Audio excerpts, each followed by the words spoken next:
Good morning and good afternoon, people in Australia and Canada and the United States and elsewhere. A little bit late today. I'm late due to weather condition. There's lots of snow and rain as well, slippery condition. A little bit hard to drive, and our snow plower machine broke down. So anyway, I'm here, and good morning. And so I would like to chant Lama Tsongkhapa mantra first. Meg me te te chen chen ezi te men chen be wambo jambe ya du po ma le jom te sang we da kan chen ke be tsu jen zong ka Los under la so me te chin chin te men be wam bon jambe de bon male jom de sang Kanjin kebe tsujin tsongkam Lozanda be shavla so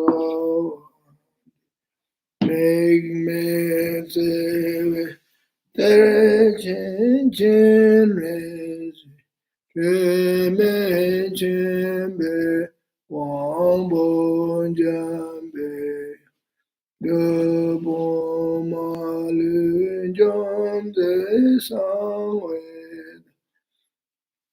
Kan jin ke be tsu jin zong kham Lo zong da me shav la so an de. So it is my pleasure to be able to teach Lam Rim, especially Lam Dalam in the first Panchen Lama's commentary on Lam Rim. And this Lam Rim text is very special. And this Lam Rim method is a very direct approach and how to meditate on this topic of Lam Rim. So last 2 or 3 Sundays I've been teaching about Guru Yoga. Now I will move on to the next topic, which is precious human rebirth. And I will now read the text here. Niba tene lo chetari jawe rimba la ni tanju la ningbo lang chukuwa dang ningbo chetari lembu churu. So after you studied the importance of Guru Yoga and learned the benefit of Guru Yoga practice, and you have done Guru Yoga, visualization, and develop devotion to Guru, and so forth. And then it suggests that one should then follow the advice of the Guru. The advice is Dharma practice.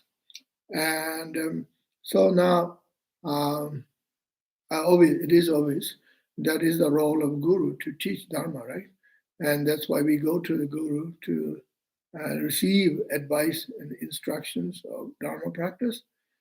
So the very first advice, one of the very first advice here is the Guru, the advice by the Guru here is the precious human rebirth. So we ourselves, as a Dharma practitioner, and we have to recognize that we have opportunity to practice Dharma. And this is why it is called precious human rebirth. Not all human beings have precious opportunity. They have a human body, human mind, but they're too busy or too oppressed by conditions of life, or you're in the environment, certain environment, you don't have the opportunity to study Dharma or practice, or you don't hear about even the word of Dharma.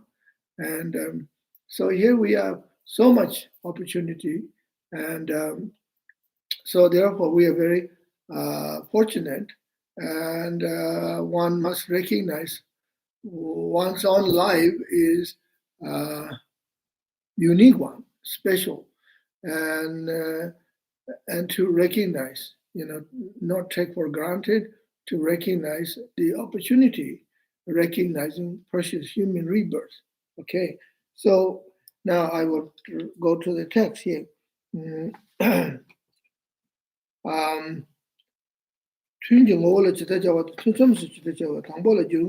So how to practice precious human rebirth? During the meditation session and afterwards, during the break time. And the first, how do you practice the precious human rebirth in a formal way? It has three outlines. Jorwa, Ngushi, and Juk. Jorwa means preparation, and Ngushi is the actual practice. Juk is the kind of the afterwards, how to integrate the practice into your life. And so first, Tangbo, Jamne Kundu Lama Lapila, Tondo Yichang, so he in Chingar. So the first, you then, before you do the formal practice on precious human rebirth, you make supplication to Guru Shakyamuni Buddha. So Jamne Kundu Lama Lapila, Tondo Yichang, so which means Buddha Shakyamuni is Jamne Kundu, which means he is the object of refuge. He is the synthesized. He represents the Buddha, Dharma, and Sangha, all the three jewels. Jamne Kundu Lama Lakpala. He is the Lama. He is the Guru. Lakpala. He is also Lakpala. He is the deity. He is divine and deity, like any deity, Yamantaka or Chakrasambhara or Guru Samaya or Tara. He is a deity as well. Jamne Gundi Lama Lakpala.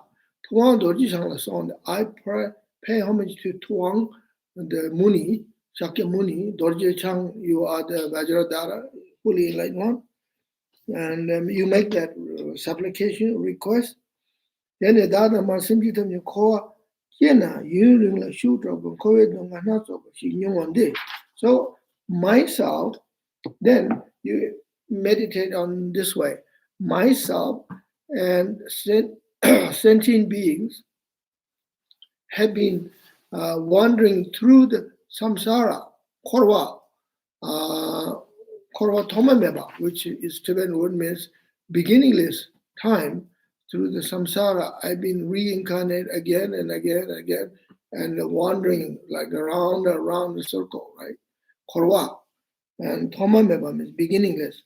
And Donga Natso Nyung. So gone through a lot of pain, a lot of suffering. And we are still going through suffering and pain. Now, as we know, this year, like we have been going through the pandemic, a lot of suffering. People are stuck in their homes and can't travel and can't do things what they want to do. And so on this, Tanju Tun Che Nye Ki Tokwa Cheban Jula Jewa Lember Dupes.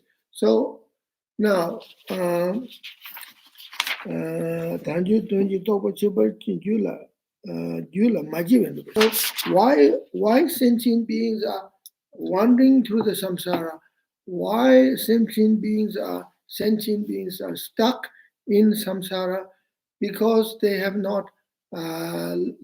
learned the methods how to liberate themselves from samsara, how to basically simple word, how to get out from samsara. They have not learned, and they have not realized the 8 freedoms and 10 endowments.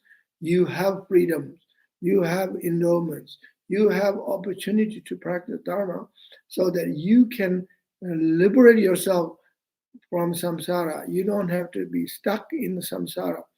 And you have not learned this, you have not practiced. This is why you are still stuck in samsara and going around in samsara. Da ma simji tamji jula tanju tunche nyekawe tokpa chebalji jewa lamale chinji labduso. From now, I pray to Guru Shakyamuni Buddha and my other gurus and Yidam deities. I pray that I will have realization, real realization and appreciation of having precious opportunity, Dharma practice, having the opportunity to practice Dharma, deep appreciation, not just by words, but inside, in experience. So, so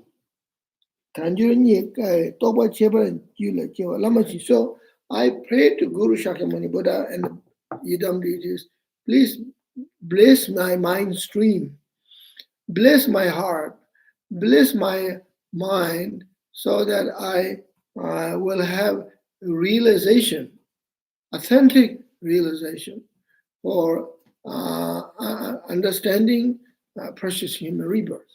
Not to waste this life, precious life. Every minute of this life, every hour, every day is precious. We cannot waste, and we should not waste, and we must not waste this time. Time flies like this. Time going very fast. So 2020, goodbye, gone, right? 2021 is here now. And then it's already almost end of January 2001. That means less than 1 year in 2001. So it's only 11 months left, right? Although these numbers of years and months are just concept, right? And but as time goes, it's still time, right? So every moment of our time is precious.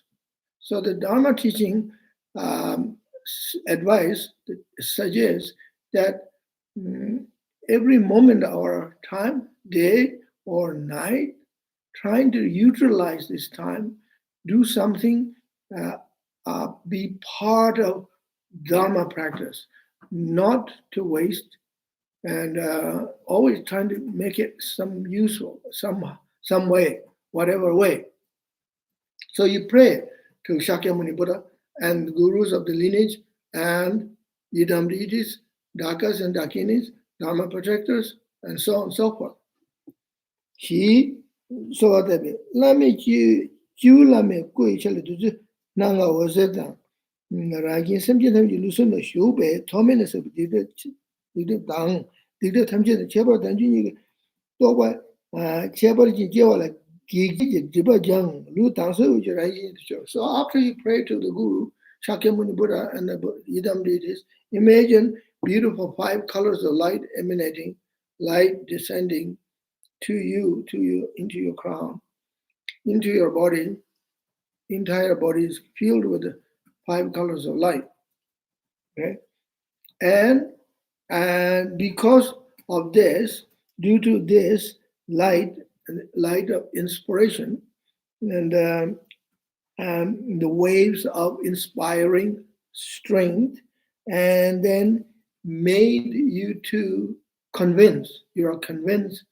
You have the confidence to say to yourself or to admit yourself, yes, I do have precious human rebirth. I must not waste any moment, any time. And imagine that. And not only that, imagine by receiving this inspirational light from the Guru, imagine all the obstacles that I may have, like hang ups, basically hang ups, hesitations about Dharma practice, about precious human rebirth, hesitations or hang ups or cynical mind, skepticism, laziness, procrastination, and trying to make some kind of excuse or trying to play some mental game like debating. How do I know this? How do I know that? This and just sort of lingering and chit chat, talking in your mind, and then time go by. So I wish not to have any of this kind of subconscious mind, subconscious chit chat, subconscious gossip. Okay, people understand. I'm not sure people understand the word subconscious gossip, subconscious chit chat. So what means like you're in subconscious mind, you have all these sort of chit chat talking and or hesitation or some doubts or cynical skepticism mind, so that you're unable to move forward. Just do the practice, do the practice. So imagine all those kind of hindrances are now gone, purified. Now I have no obstacles whatsoever.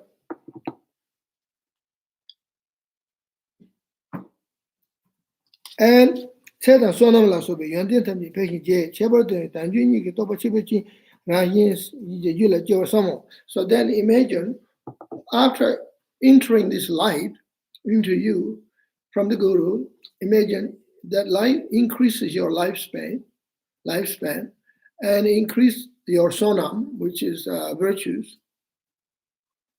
Increase your virtues, increase your long life, and remove the obstacles for recognize precious human rebirth and have a confidence in the spiritual practice and have a faith in the Guru and Buddha, Dharma, and Sangha. Okay, let's do this meditation for a few minutes. Visualize Shakyamuni Buddha in front of you, sitting on the lotus and moon cushion. Shakyamuni Buddha, beautiful golden color, skin complexion, wearing 3 robes of the monk. And right hand is in the mudra of touching the earth. The left hand is in the mudra of meditative echo pose with a ball of nectar. And Shakyamuni Buddha sitting in front of me, not very far from me in the sky. He is the embodiment of Buddha, Dharma, and Sangha. All the Buddhas of the 3 times, past, present, future, all the Buddhas here. After I made this request from my heart, imagine beautiful 5 colors of light emanating from Shakyamuni Buddha's heart dissolve into me, through my crown, into my heart. Then imagine my hesitation, my doubt, and defilements, and obstacles for Dharma practice, basically obstacles for Dharma practice is purified. And not only that, increase my lifespan and good health, merit, and virtues.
Okay, so we have received blessings.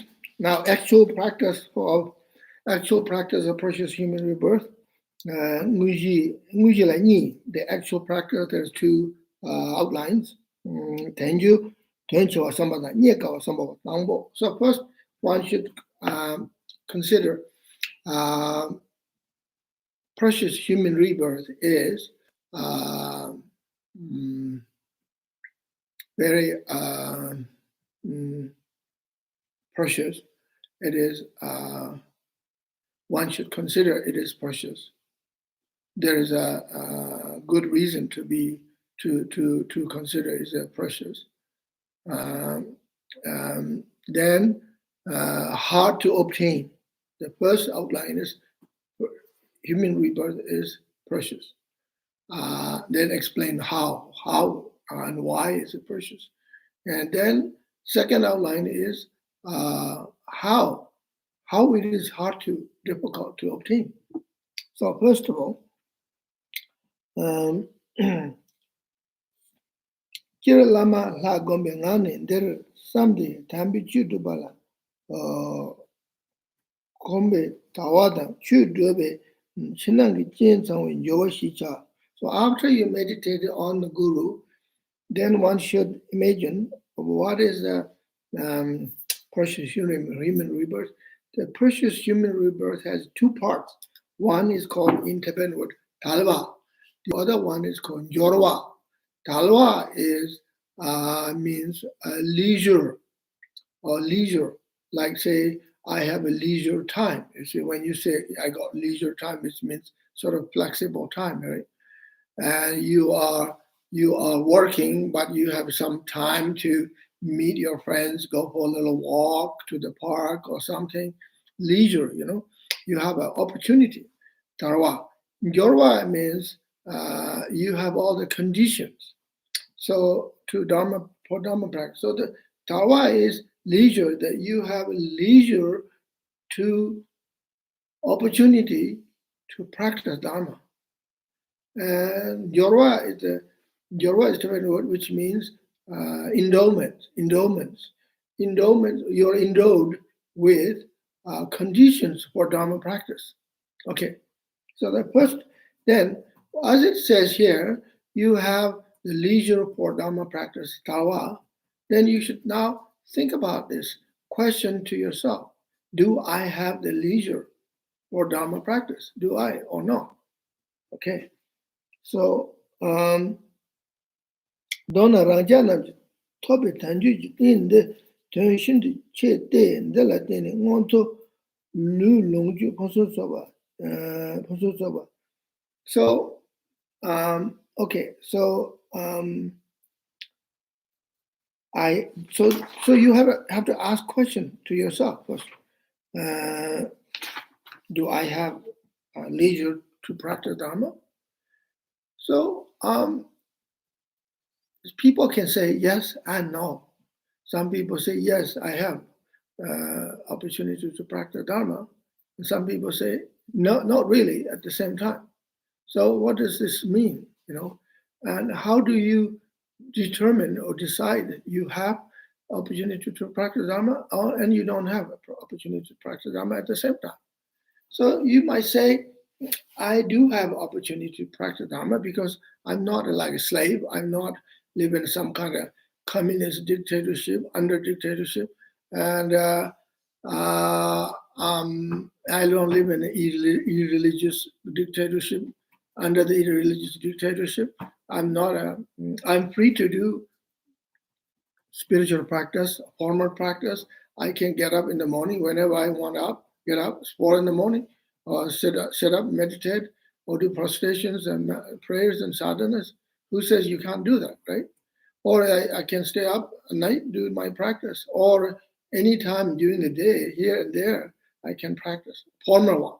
Or I can practice informal way, integrate Dharma into my action, my life, with my body, speech, and mind. So you do have time. And then you could say, no, I don't have time because I have to go to work. I work 8 hours a day, 7 days, 5 days a week. Then weekends I have to do chores, this and that. I have other responsibilities, and this and that. Well, is that a undharma? Going to work is undharma, or doing the chore is undharma? That is up to you. How you determine. You can go to work. The work that you do, it can be a dharma practice. Like say you work in a hospital as a doctor or nurse. Obviously, it is one kind of dharma practice, very high dharma practice. You are practice dharma right there in action. You practice generosity. As a doctor or nurse or physician, whatever you do, you have opportunity to practice all the 6 perfections. You have an opportunity to practice generosity, first paramita. And you can be very generous, be nice and kind, do what you have to do. We're helping others, working with others, right?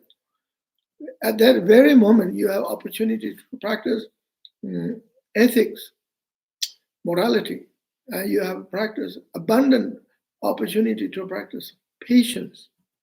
Third paramita, you have an opportunity to practice perseverance, and you have opportunity to practice concentration, and you have opportunity to practice wisdom, analytical mind. So all the 6 parameters can be all come together. Okay, so let's say forget about doctor or nurse. It's obvious that you're helping, looking after sick people, especially now in pandemic.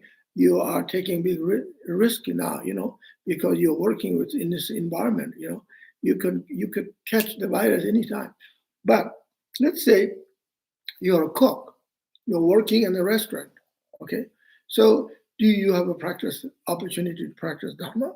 Yes, I would say yes, because you cooking, serving food, make nice food, like say dish, whatever dish you're making, you have at that very moment you have opportunity to practice generosity. You make a nice dish with nice flavor, put nice spices and so on, so on, whatever, some sauce and so on.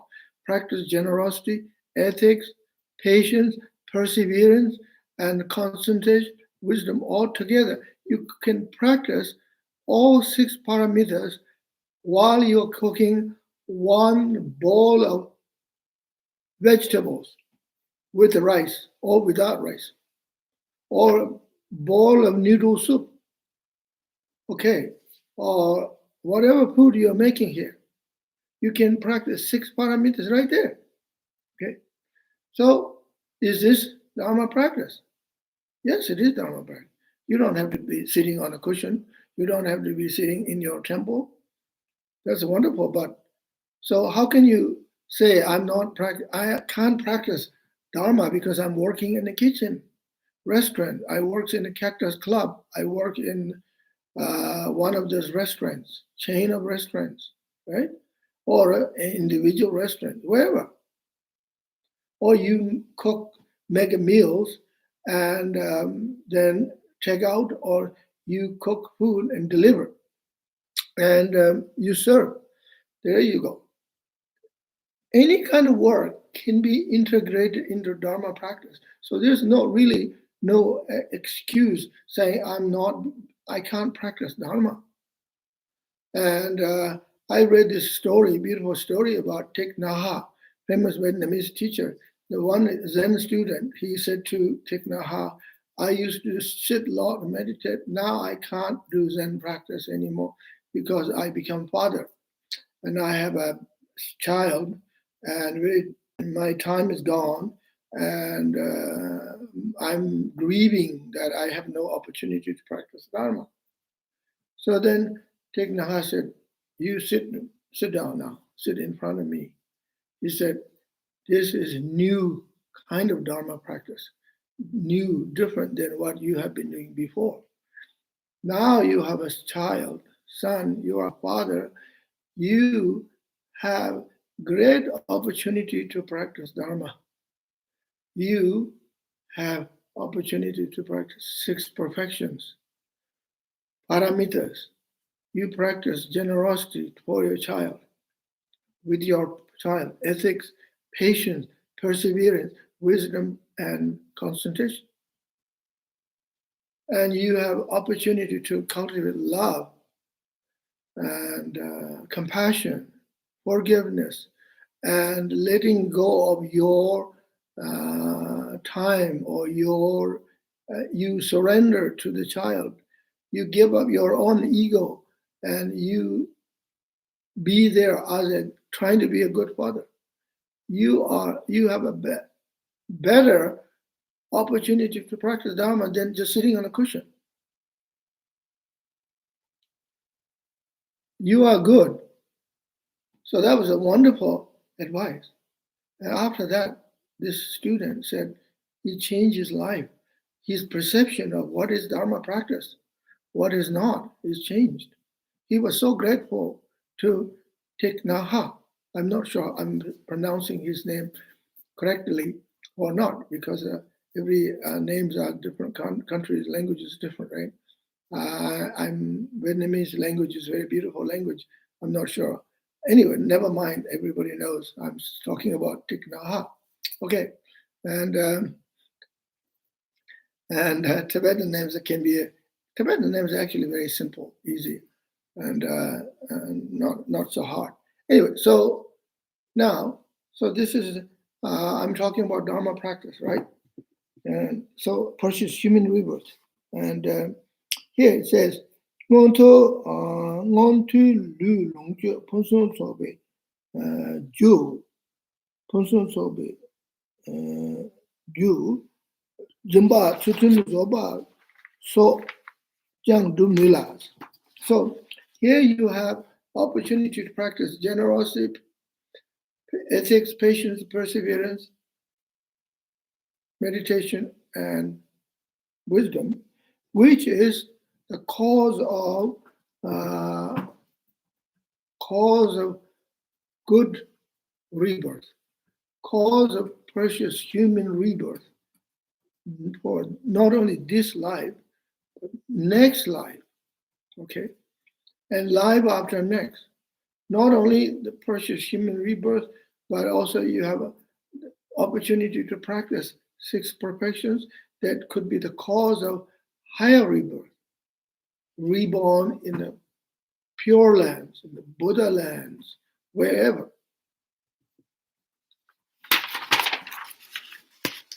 Zoba Sojin Dumnila, Chepa, Tendala, Dombasum, La Jeshin, Nigduji, Setonjila, Sanji, Kombaya, de la Dundunibeso.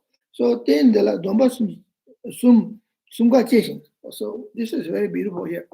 So while we're here as a Dharma practitioner, we have opportunity to observe and practice 3 precious vows, okay, VOW, vows, okay, Partimoksha vow, Bodhisattva vow, and Tantric vows, or in other words, precepts. Good.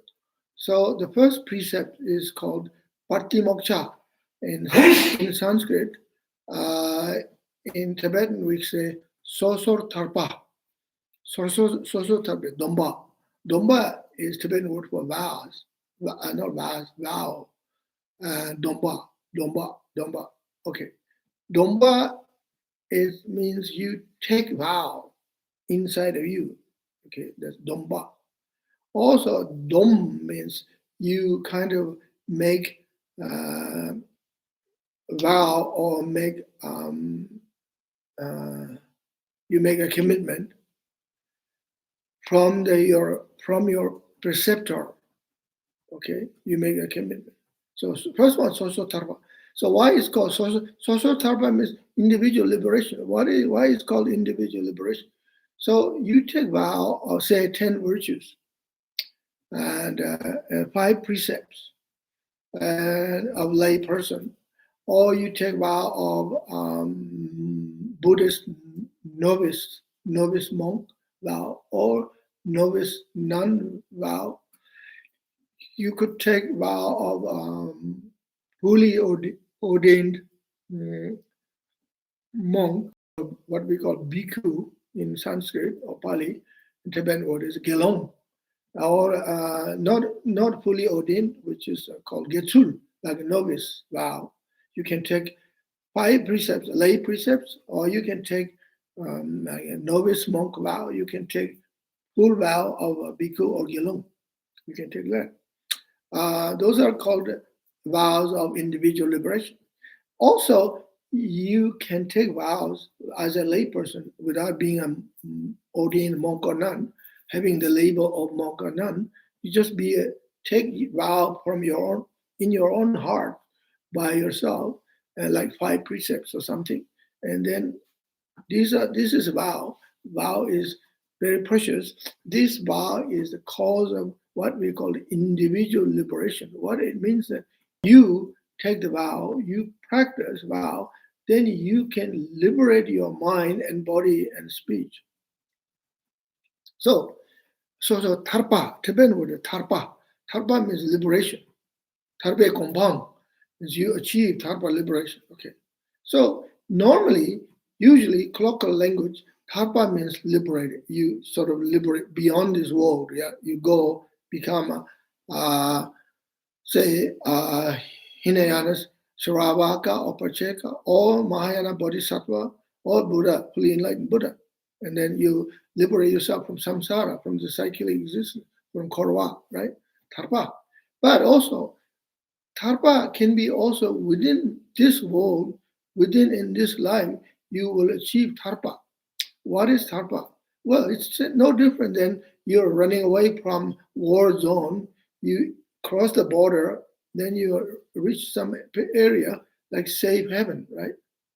So now you're tarpa, you're tarsong. In Tibetan, tarsong means now I'm escaped.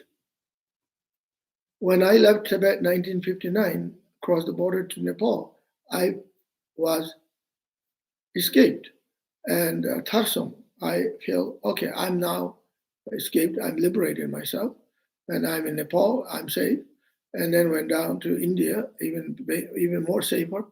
India is home of 1 billion people from all nationalities, all religions, biggest democracy in the world. Always has been this way, and still it is. And there is no country like India.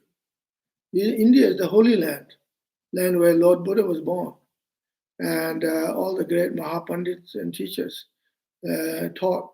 There's no country like India. The soul of India is holy. The water in India, the Ganges and Hindu Kush River and all that, holy land. And so I feel very safe in India. I have a very happy memories of India. I have no hesitation to go back to India anytime, any day. And India is a very special place. There is no place like in India. So anyway, tarpa means liberation. So here, social tarpa means when you practice vows, say, I take vow of not harm any creatures like animals, insects, human beings, non-human beings. I take vow not to harm anybody. So that means I am liberating myself from harming others.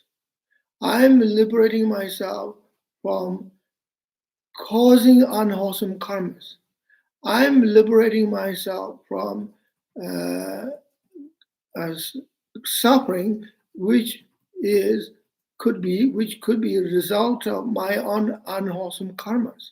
I'm liberating or preventing from causing suffering, injury for others, so that I don't have to experience the result. There is no result because I'm not creating cause. So I'm liberating myself. We're not talking about some long-term liberation. Liberation in the palm of your hand. Here. Liberation in the palm of your hand.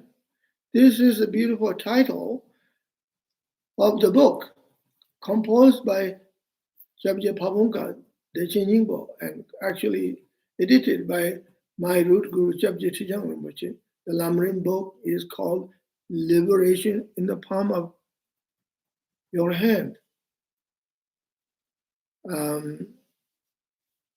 So liberation is in my hand. Everyday life, liberation in my hand. I take vows, I liberate myself, right? I can go to bed happily and without nightmare, without worry.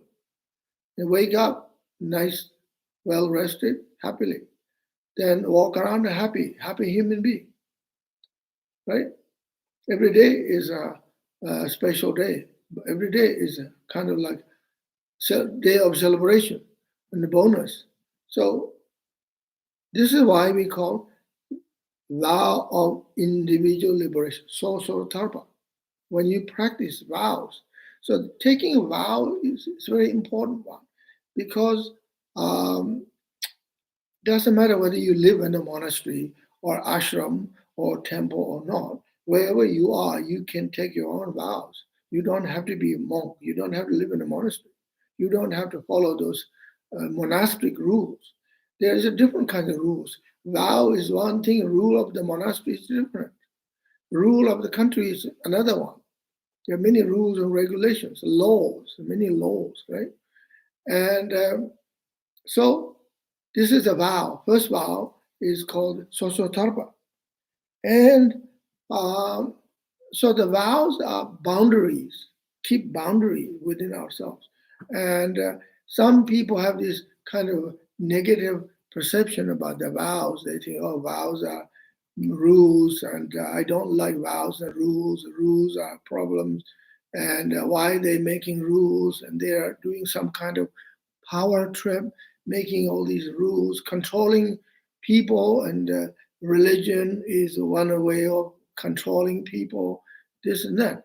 Yeah, religion is misused by people who want power, and they manipulate it, use the religion as a tool, unfortunately, to control people. And the politicians mix with the religions, and politics and religion mixing together is the most dangerous thing you can do on earth, because when you do politics and they ruin the religion or spiritual teachings, poisoning the spiritual teachings, and conquistadors used to bring priests to oppress people and to conquer the world. That's what they've done, right? And they do the same thing with other religious traditions. Hindus and Buddhists or other religions do the same thing, conquering people by using religion. And religion itself, I don't know the word religion. It's English word. I shouldn't really talk about this because Tibetan language, we don't have a word actually religion.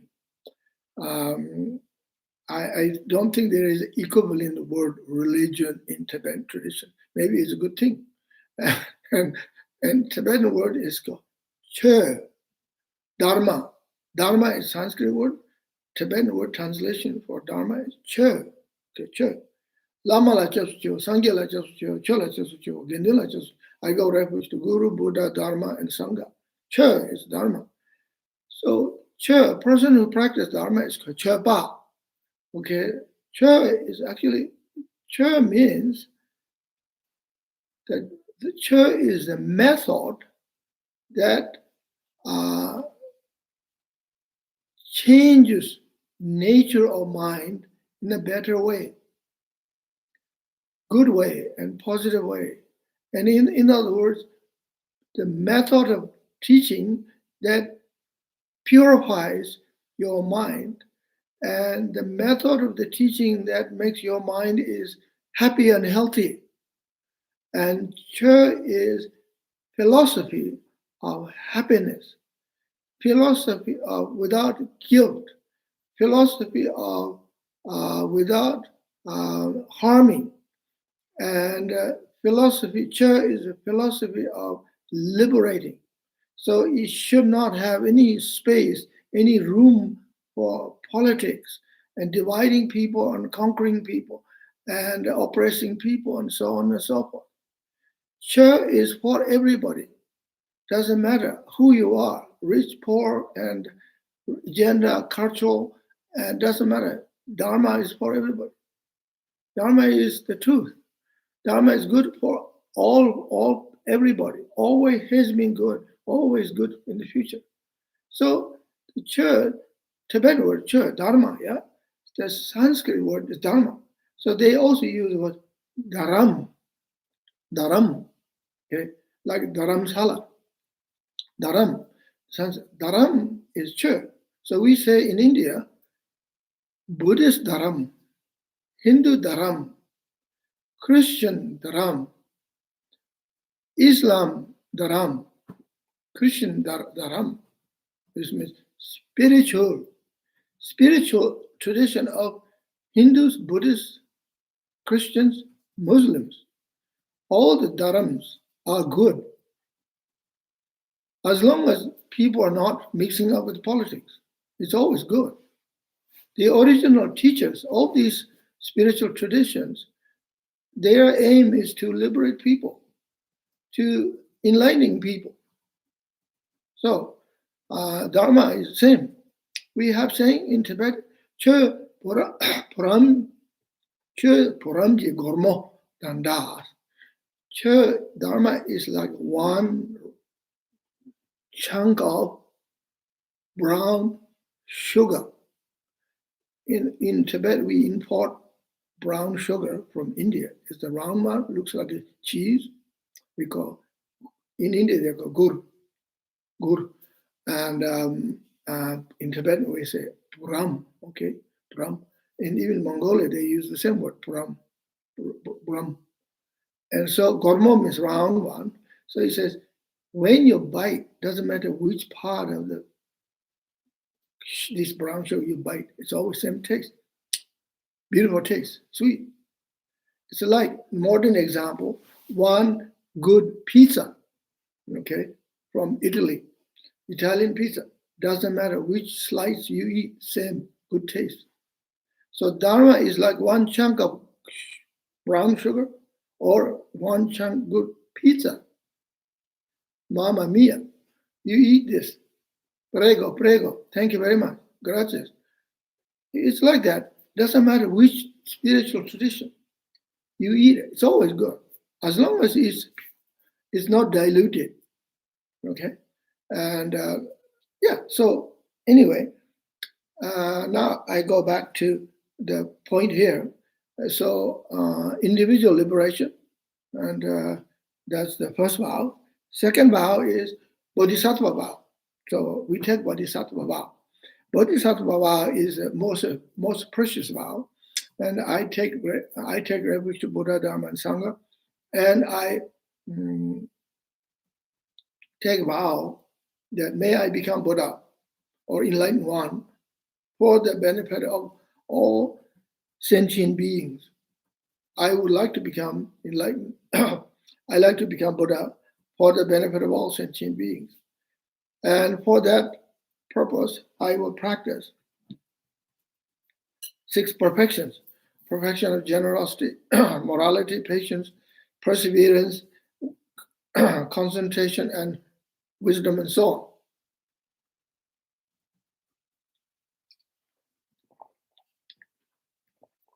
So I take vow, I cultivate love, and I will cultivate compassion for all sentient beings, without discrimination, without judgments, without feeling of closeness to one, distance, or others.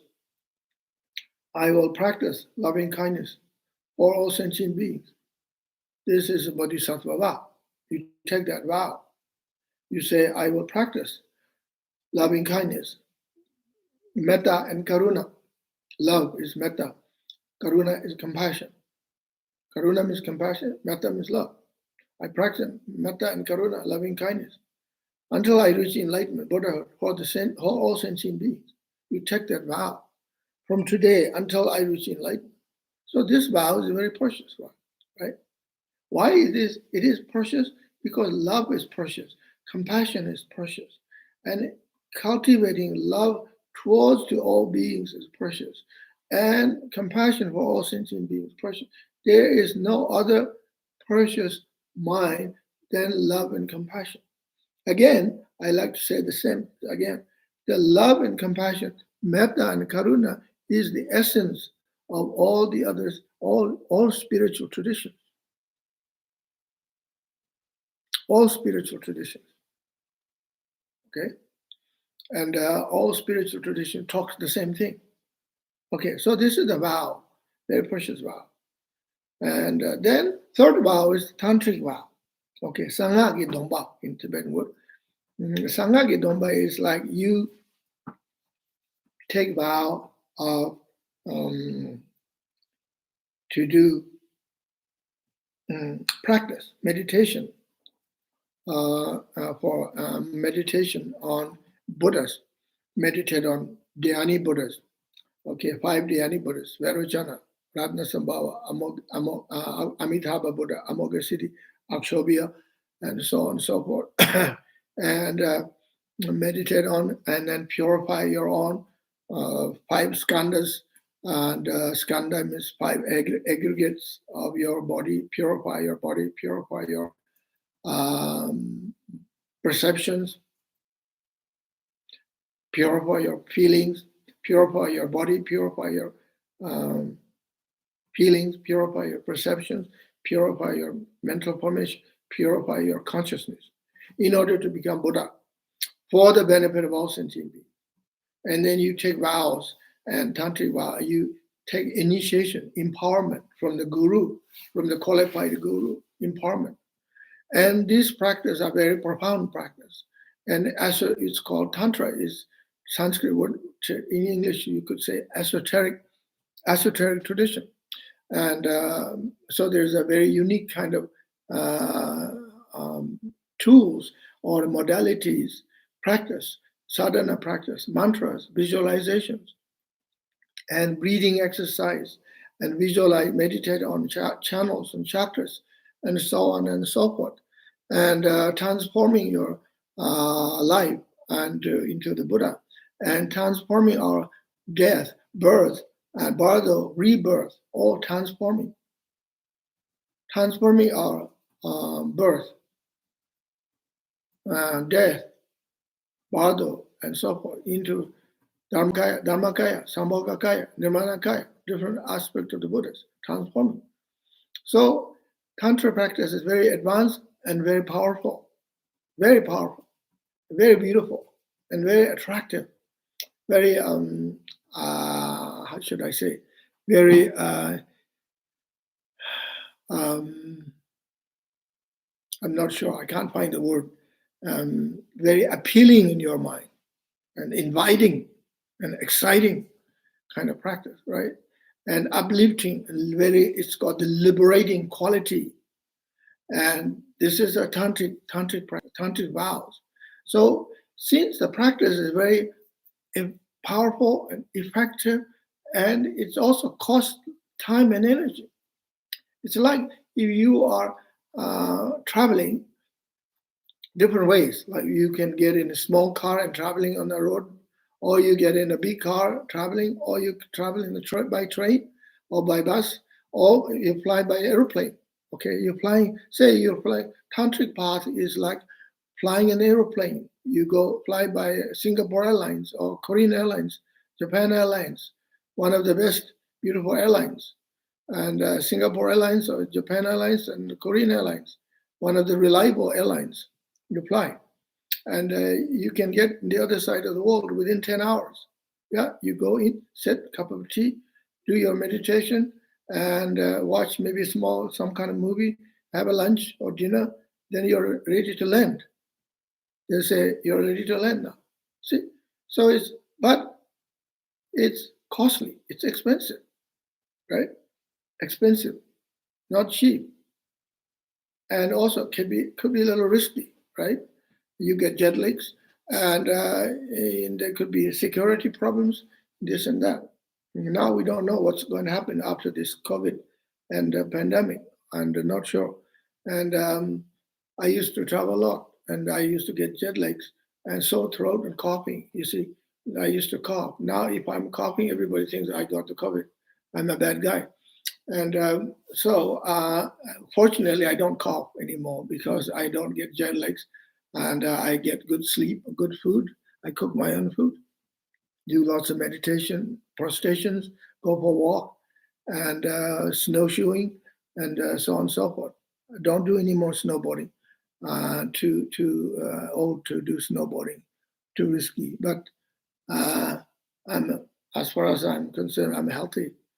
So, yeah, traveling by plane is exciting, right? But it's costly. So, like that, tantric practice is powerful practice. It's fast. You can reach certain realizations and excitement, enjoyment, and so forth. Um, but it takes a lot of effort and commitment, practice, not simple. It requires a lot of, you have to pay a lot of attention and preparation and so forth.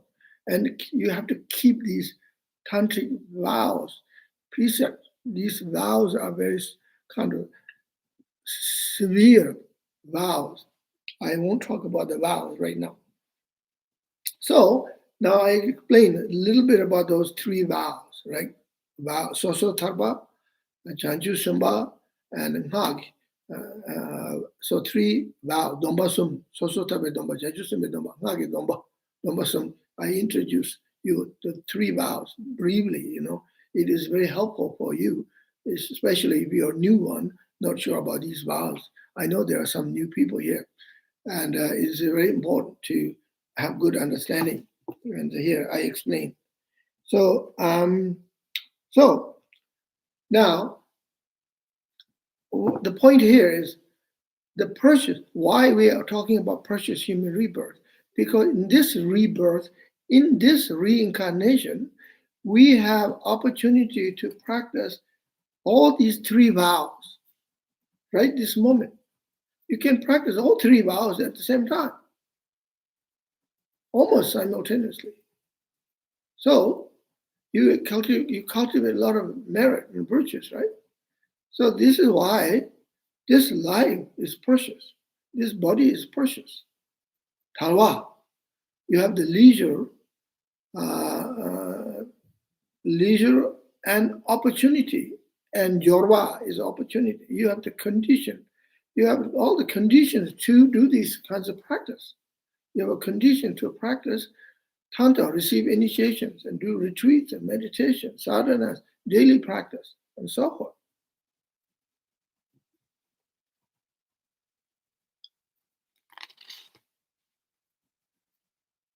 So here it says, Tena nye prakashi nye na tenche tanju tsang tende tame to matangwar ningbo chik langwar chao. First Panchen Lama said, since you have this opportunity, do not waste this opportunity. You must take the essence of this opportunity. Keep this essence. Practice this essence of life. And one of the texts says, says, there's one bird and he likes drinking water. Drinking milk. And I don't know, maybe it's a duck. Ngangba, Tibetan word, ngangba is duck. Chang ngangba is duck. So ngangbi chola woma lembatar means if you mix water and milk together, this duck will know how to separate the milk from water. Well, I'm not sure. I don't think it's a regular ducks. I don't know regular ducks drink milk or not. Maybe it's an unusual kind of duck. Some duck lives in Tibet, and there's one duck I like. It's called Brahmini goose, or maybe it's goose. Okay, Brahmini goose, and it's a yellow color, beautiful, beautiful goose. I used to love that bird. When I see that goose, I would just go closer, and I want to hold him and catch him and take a photo. And Brahmini goose, which means bird of the Brahmins, right? The god Brahma. Maybe, I don't know why they call. That's why maybe they call it Brahmini goose. I used to be a birder. I used to watch birds for many years. But at some point, I actually stopped eating chicken, and because I watch too much birds, and I can't eat the birds, and then watching the birds at the same time, it doesn't work.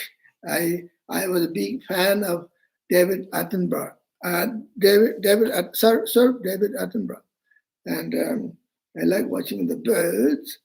And anyway, so Brahmini goose knows how to separate milk from water. So this is just story example. So what it means, like you take the essence of this life, and instead of caught up in this life, misery of life and suffering of this life, take the essence, practice Dharma. Okay. Ju lama li ko le du zu was nga chu ran yin sim ju tan ji lu so shu ye da di ge je jang de dang ti to ko chi ba ji le ye ran yin ji ju le jo samo ni ba ni ga sam ba ni. So then it says here, you meditate, visualize the Guru above your crown, and then imagine Guru give you blessing and inspiration to be able to practice precious human rebirth. You receive the blessings. Nye ka somebody, Chuo Lama Laga Mangan, this Sunday, Tanjo to between Chewa Mazi, Nye Shin the Kade, Mula Sobandola. Okay, so I think I will leave it here now. I'll talk about next time about how difficult it is to obtain precious human rebirth. Right now, I leave it here. I explained how important to trying to keep this precious human rebirth, preserving this human rebirth, and appreciate this human rebirth. Next Sunday, I will explain how hard to obtain precious human rebirth. So we have 10 minutes. If you have questions, you're most welcome. Thank you for the wonderful teachings, Rinpoche. Yes. Brian Huff asks, when I meditate, the subconscious chit-chat is eventually replaced with calm abiding. Any suggestions for reducing or removing the chit-chat when paying bills or getting groceries? Okay, say it slowly, that question. Sorry. When I meditate, the subconscious chit-chat is eventually replaced with calm abiding. Mm-hmm. So in his formal meditation, mm-hmm. his non-formal meditation, any suggestions for removing the chit-chat, the mental chatter, when he's paying his bills or getting groceries, standing in line, grocery store? Well, mental chit-chat is problem when you're meditating, but when you are lined up in a bank or stores, maybe chit-chat maybe it's not a problem. What is the problem? I don't see it's a problem. Maybe it's good chit-chat, and maybe you kill your time. So instead of being impatient, waiting on a bank or line up or in a store, impatient, frustrated, you have a little chit-chat about something good, as long as it's not a gossip, bad stuff. Chit-chatting about philosophy, chit-chatting about meditation, about precious human rebirth, chit-chatting. I don't see any problem. Or do some mantra? Yeah. Well, chit-chatting means talking inside your head, right? Mm-hmm, mm-hmm. So it depends on what are you talking about. If you're talking something about Dharma, then it's not a problem. Mm-hmm. You don't have to be otherwise, how do you function your life? Good, thank you.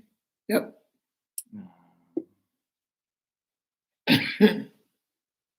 Brian Hoff from Kalamazoo, Michigan.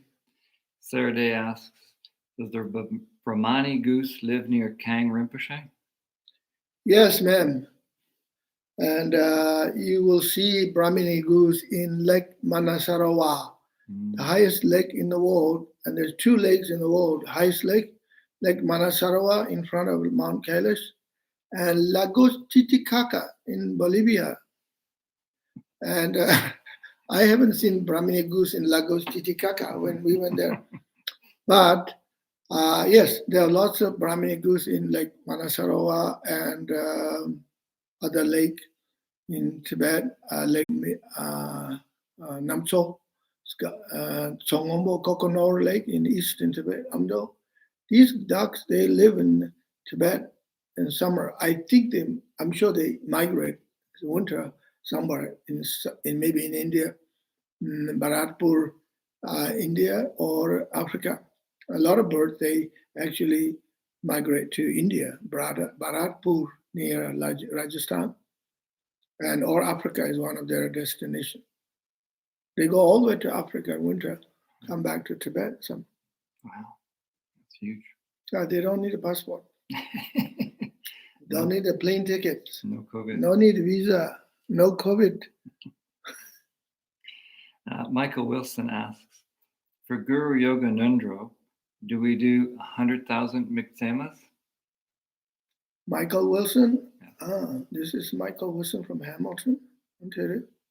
I don't know. Looks like his picture has snow in it, so maybe. Yeah, okay. Maybe another Michael Wilson. Anyway, whichever, Michael Wilson. Thank you. So what was the question? For Guru Yoganandro, yeah, do you do 100,000 miksemas? Yes. That's one of the mantras you can do. And also you can say mantra of, yes, 100,000 miksema is the best one, I should say. Takes a little longer, takes a while.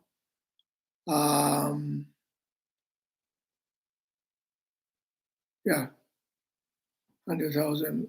I'm just thinking how many miksemas my grandfather did. I think he did million. Million? Yeah. Yeah, miksema is the best. Mm-hmm. Very, very good. Mm-hmm. Good. Thank you.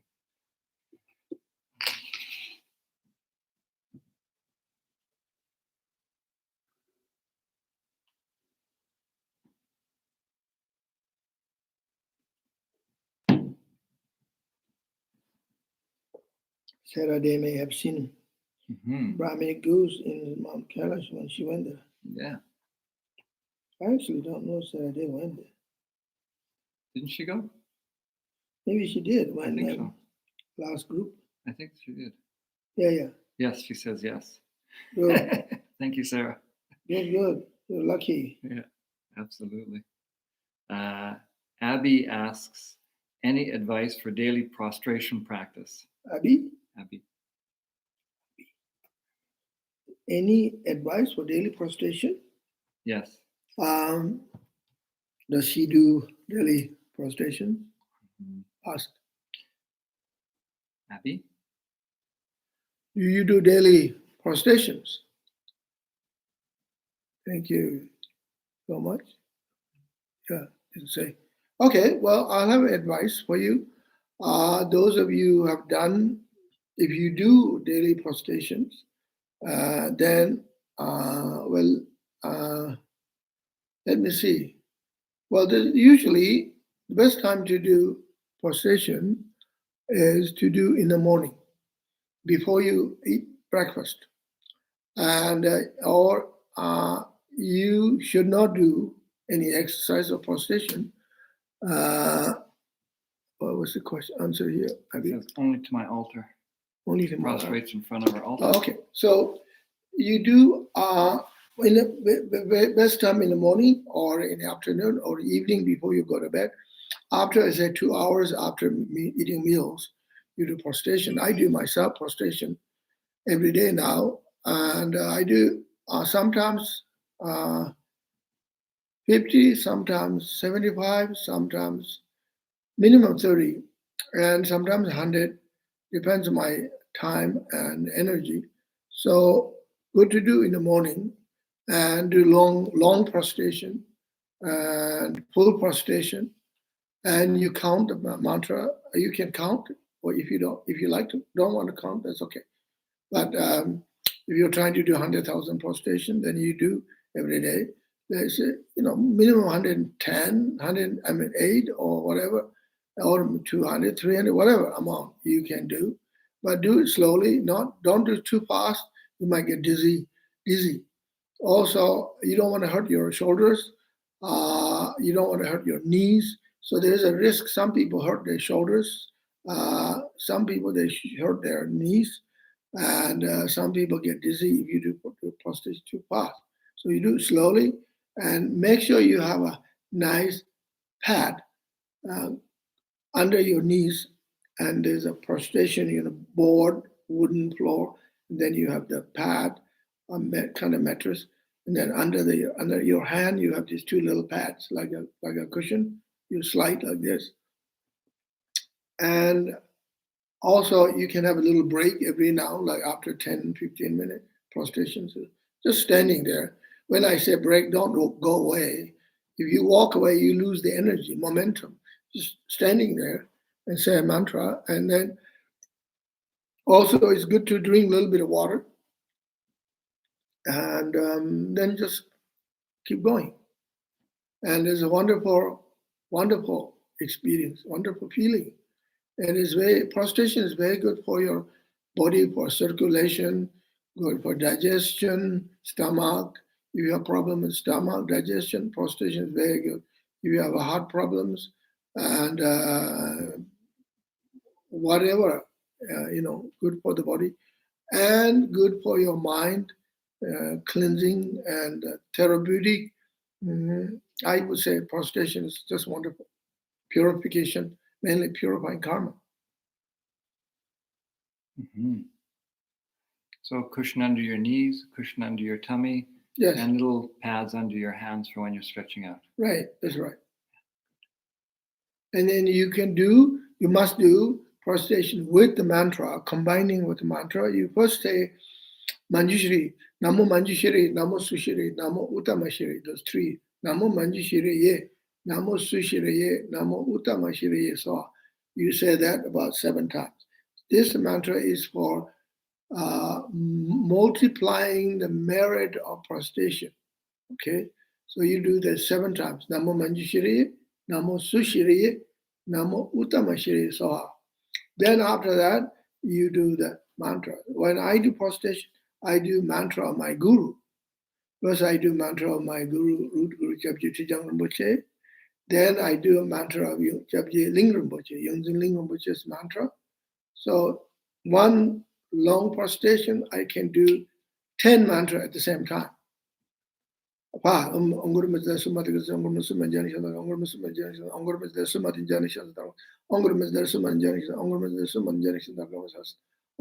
Rinpoche,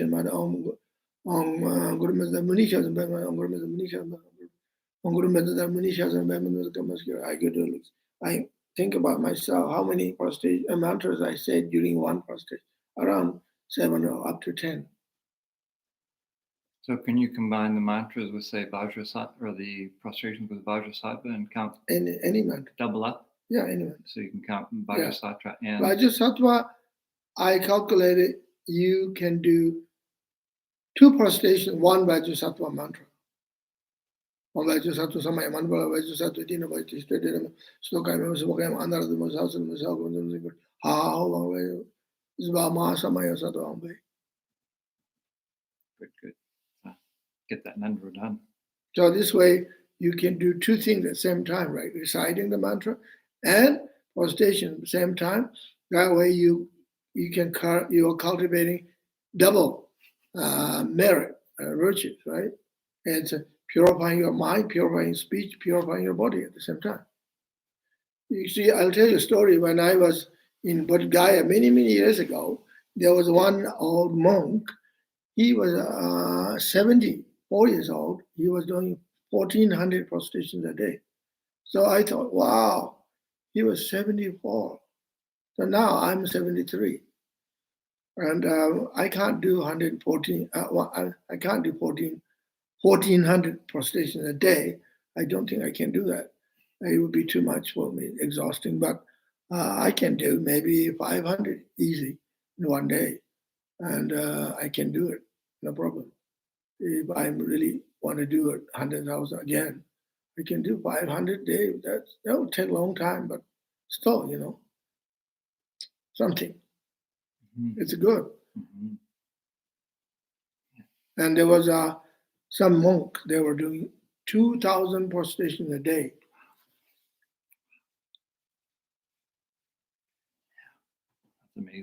Yeah, getting it done. yeah. Keep in good shape. Yeah. Yeah. Any more questions? Okay. Holly says, Evan, could you please put up the mantra here? Oh, I see. Which one? Um, Manjushri? yeah. Okay. Om Namo. Om Namo. Om Namo Manjushri.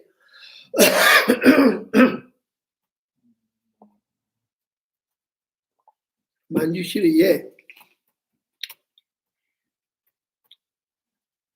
Om Namo Sushri.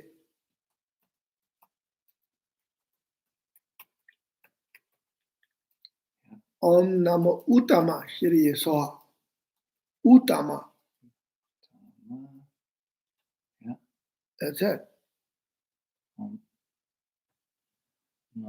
Om Namo Manjushri.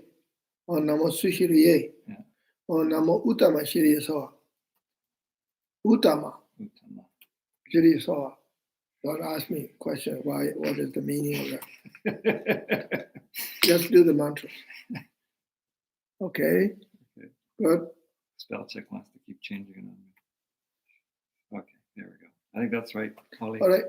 Good. Okay. Thank you very much. Thank you. Thank you, everybody. See you next week. I wish you all the best. Take care. Thank you. Gracias. Thank you, Rinpoche. Gracias.